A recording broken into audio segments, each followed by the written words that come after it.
औज़ुबिल्लाहिमिनश्शैतानिर्रजीम बिस्मिल्लाहिर्रहमानिर्रहीम। अस्सलाम वालेकुम दोस्तों, आज हम आपको एक ऐसा वजीफ़ा बताने वाले हैं जिसमें हर मुश्किल का हल मौजूद है।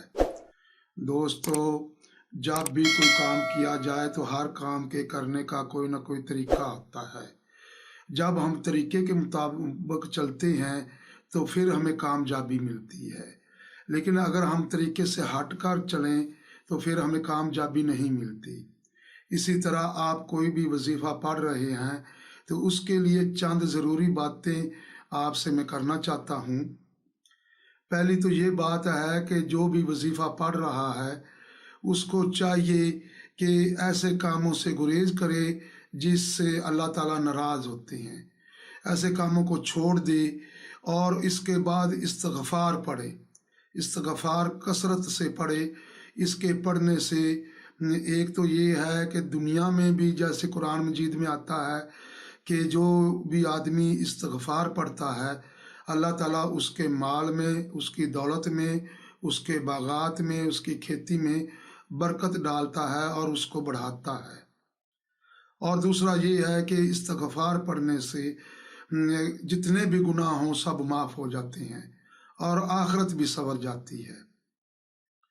तो वजीफ़ा पढ़ने वाले के लिए दूसरी बात जो है वो ये है कि वो सदका खैरात करे। अल्लाह ताला का फरमान है कि कौन है जो मुझे कर्ज़ हसना देना चाहता है ताकि उसे मैं 10 गुना बढ़ाकर दुनिया में दूं और 70 गुना आखिरत में उसका अजर दूं। रसूल पाक सल्लल्लाहु अलैहि वसल्लम ने अल्लाह ताला की कसम उठाकर फरमाया कि अगर कोई सखावत करता है, सदका करता है, अगर उसके रिज़्क में कमी आ जाए तो वो आकर मुझसे ले ले। तो दोस्तों, सदका खैरात से ये नहीं मुराद कि हम कहें कि हज़ारों लाखों के हिसाब से सदका खैरात करेंगे तो कबूल होगा। नहीं, जितनी हमारी गुंजाइश है, चाहे एक खजूर का टुकड़ा हो, चाहे 1 रुपया हो, किसी ज़रूरतमंद को, किसी यतीम को, बच्चे को, बेवा को, किसी भी ज़रूरतमंद को दिया जाए तो अल्लाह ताला कामयाबी अता फरमाता है। इसी तरह दोस्तों, इससे आगे एक और बात आपको बताता चलूं कि इंसान के दिल में हसद और बुग़्ज़ नहीं होनी चाहिए, किसी के मुतल्लक भी नहीं होना चाहिए। अगर किसी ने ज़्यादती की है तो अल्लाह के लिए उसे माफ़ कर देना चाहिए। रिश्तेदारों में अगर कोई दोस्त अहबाब आपस में लड़ पड़ते हैं तो उनकी सुलह करा देनी चाहिए। अगर आप से किसी को कोई नाराज़गी है तो उससे सुलह कर लेनी चाहिए। इसका बहुत बड़ा अजर व सवाब है। नेकी के काम करेंगे तो तभी ये वजीफ़ा कामयाब होगा। अगर हम नेकी के काम नहीं करते या कोताही कर जाते हैं तो फिर हमें वजीफ़ा पढ़ने की ज़रूरत ही नहीं है। जो वजीफ़ा पढ़ रहा है उसे चाहिए कि कम से कम, चाहे वो 11 दिन का पढ़ रहा है, 21 दिन का, तो उन दिनों में झूठ से परहेज करे, ज़्यादा बातें करने से परहेज करे और किसी बात में उलझने से परहेज करे, लड़ाई झगड़े से परहेज करे। हर वक्त उसकी ज़बान उस वजीफ़े के मुतल्लक तार होनी चाहिए। तो दोस्तों, आज का जो वजीफ़ा है उसकी फजीलत कुरान मजीद से भी साबित है और रसूल पाक सल्लल्लाहु अलैहि वसल्लम के अरशादात में से भी साबित है। तो ये अल्फाज कुरान मजीद में जो आते हैं कि कहने में बहुत आसान है, लेकिन अजर के हिसाब से इनका वज़न बहुत ज़्यादा है। तो ये अल्फाज हैं, सुबहानल्लाहि व बिहम्दिही सुबहानल्लाहिल अज़ीम। तो रसूल पाक सल्लल्लाहु अलैहि वसल्लम ने फरमाया कि मैज़ान वाले दिन, आखिरत वाले दिन इनका वज़न बहुत ज़्यादा होगा और इसके पढ़ने से जन्नत में खजूर का दरख्त लग जाता है। जितनी बार पढ़ेंगे उतनी बार जन्नत में खजूर का दरख्त लग जाता है।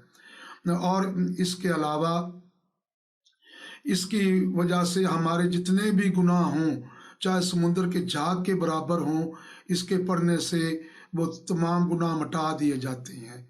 और जो रोजाना 100 मरतबा पढ़ता है तो उसके माथे पर उसे जन्नती लिख दिया जाता है। तो दोस्तों, اس کے علاوہ اس کی اور بھی بہت سی فضیلتیں ہیں کہ 70 دروازے جو ہیں وہ مصیبتوں کے بند کر دیے جاتے ہیں، اور 70 دروازے نعمتوں کے کھول دیے جاتے ہیں، اور اس کا ورد کرنے والا جنت کے 70 دروازوں میں سے جس دروازے میں سے چاہے جنت میں سے چلا جائے۔ اس کے ساتھ آپ نے اور ملانا ہے ولا حول ولا قوت الا باللہ، اس کو ملائیں گے تو اس کی بھی بہت زیادہ فضیلت ہے کہ اس میں 99 بیماریوں کا علاج موجود ہے، اور اس کے پڑھنے سے اللہ تعالیٰ اتنے خوش ہوتے ہیں کہ اسے دنیا میں بھی کامیابی عطا فرماتے ہیں اور آخرت میں بھی کامیابی عطا فرماتے ہیں۔ تو اب ہم آتے ہیں اس کے فوائد کی طرف۔ تو آپ کے رزق کے متعلق چاہے جتنی بھی تنگی طلبی ہو، کاروبار چل نہ رہا ہو، دکان کا مسئلہ ہو، یا آپ کما کر لاتے ہیں اخراجات زیادہ ہیں، کمائی کم ہے، تو آپ اس کے لیے یہ وظیفہ ہمارے بتائے ہوئے اصول کے مطابق پڑھیں گے تو انشاءاللہ کامیابی ملے گی۔ بے روزگاری میں بھی انشاءاللہ کوئی نہ کوئی کام آپ کے لگ جائے گا، روزگاری مل جائے گی۔ تو بیماریوں کے متعلق چاہے جتنی بھی بیماری ہو، میں نے آج تک جس دوست کو بتایا ہے، چاہے وہ جگر کے آخری سٹیج پر ہو، شوگر کے آخری سٹیج پر ہو، خدا نہ خواستہ کینسر کے آخری سٹیج پر ہو، تو اللہ تعالیٰ نے شفا عطا فرمائی ہے۔ دوستو اسی طرح کوئی بھی مشکل ہے، آپ کا کوئی بچہ کوئی بچی اگر ناراض ہو کر روٹ کر چلے جاتے ہیں، یا خدا نہ خواستہ ان کو کوئی اغوا کر لیتا ہے، تو آپ یہ وظیفہ پڑھیں گے تو چند دنوں کے اندر اندر وہ واپس آ جائیں گے۔ اسی طرح کوئی بہن بھائی یا رشتہ داروں میں آپ سے کوئی روٹھا ہوا ہے، اس کے متعلق بھی یہ کامیاب وظیفہ ہے۔ اسی طرح کوئی آپ کا محبوب ہے تو وہ آپ کی بات نہیں مانتا، کسی اور کی بات مانتا ہے، تو آپ یہ وظیفہ پڑھیں گے، انشاءاللہ تعالیٰ آپ کی طرف رجوع وہ کرے گا۔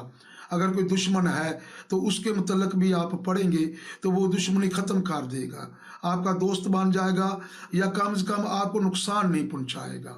تو دوستو اس کے فوائد تو گنتے جائیں تو ختم ہی نہیں ہوتے۔ تو آپ نے جو وظیفہ پڑھنا ہے اس کا میں آپ کو طریقہ کار بتا دیتا ہوں۔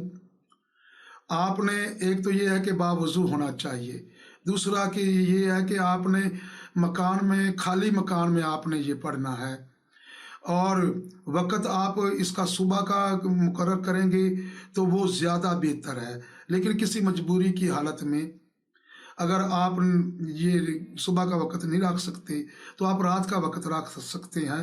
عشاء کی نماز کے بعد آپ نے بیٹھ جانا ہے جائے نماز پر، اور قبلہ رخ بیٹھ جانا ہے۔ اب نیت آپ نے کر لینی ہے کہ کس کام کے لیے کر رہے ہیں۔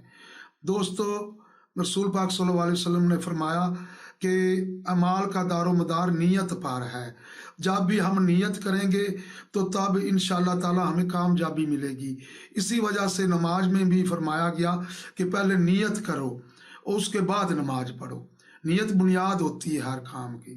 تو دوستو میں بتا رہا ہوں آپ کو اس کا طریقہ، اس سے پہلے کہ طریقہ بتاؤں تو میں اولاد کے متعلق آپ کو بتانا چاہتا ہوں کہ اس دور میں اولاد نافرمان ہو جاتی ہے، یا کسی غلط دوستوں میں کی صحبت میں پڑ جاتی ہے، نشہ کرنے لگتی ہے، یا کوئی اور غلط عادات اس میں آ جاتی ہیں، تو اس کے لیے آپ استعمال کریں گے تو انشاءاللہ تعالی اللہ تعالیٰ کے حکم سے آپ کی اولاد آپ کی فرما بردار ہو جائے گی، اور نشہ وغیرہ کی لات میں جو پڑ گئی ہے وہ انشاءاللہ چھوڑ دیں گے۔ تو بات ہو رہی ہے وظیفے کے متعلق، تو آپ نے جب بیٹھ جانا ہے تو 3 دفعہ آپ نے درود شریف پڑھنا ہے، اور اس کے بعد آپ نے اپنا دایاں ہاتھ اپنے سینے پر رکھنا ہے، سینے پر رکھ کر بائیں ہاتھ میں تسبیح رکھ کر آپ نے پڑھنا ہے۔ تو اس کی 3 تسبیحیں نکالنی ہیں، سبحان اللہ و بحمدہ سبحان اللہ العظیم ولا حول ولا قوت الا باللہ۔ اس کی آپ نے 3 تسبیحیں نکالنی ہیں، اس کے بعد 3 دفعہ پھر آپ نے درود شریف پڑھنا ہے۔ تو اگر آپ یہ رزق کے لیے پڑھ رہے ہیں تو اپنے مکان کے چاروں کونوں کی طرف پھونک مار دیں گے۔ دشمن کے متعلق پڑھ رہے ہیں تو اس کے گھر کی طرف آپ پھونک ماریں گے۔ اولاد کے متعلق پڑھ رہے ہیں تو اولاد کی طرف پھونک ماریں گے۔ अगर किसी बीमारी के मुतल्लिक पढ़ रहे हैं तो आप पानी पर फूंक मार कर उस मरीज को पानी पिलाएंगे। तो ये आपने 11 दिन करना है। तो 11 दिन के अंदर अंदर इंशाअल्लाह ताला अल्लाह ताला मसला हल फरमा देता है। एक और बात मैं ज़रूरी करता चलूँ, बाज़ औक़ात इसमें देर सवेर होती है, ये अल्लाह ताला की हिकमत है। तो आपने बात-दिल नहीं होना, इसको छोड़ना नहीं है। 11 दिन के बाद अगर इसमें कोई कमी रह जाती है या आप महसूस करते हैं कि जैसे आप चाहते हैं उस तरह हुआ नहीं, तो आप 11 दिन और रख लें। देखें दोस्तों, जितना मुश्किल काम होगा मेहनत भी उतनी करनी पड़ेगी। मेहनत करेंगे तो बात बनेगी। अब ये ना हो कि हम कहें कि मेहनत भी ना करें, सिला भी मिल जाए, तो ये बातें नामुमकिन होती हैं। इसीलिए आपने मेहनत से काम लेना है, बात दिल नहीं होना, पक्का इरादा रखना है, आखिर दम तक अपने इरादों को छोड़ना नहीं, और उस वक़्त तक ये पढ़ते रहना है जब तक आपका मकसद हल नहीं होता। तो दुआ है कि अल्लाह ताला हम सब का हामी और नासर हो। आमीन।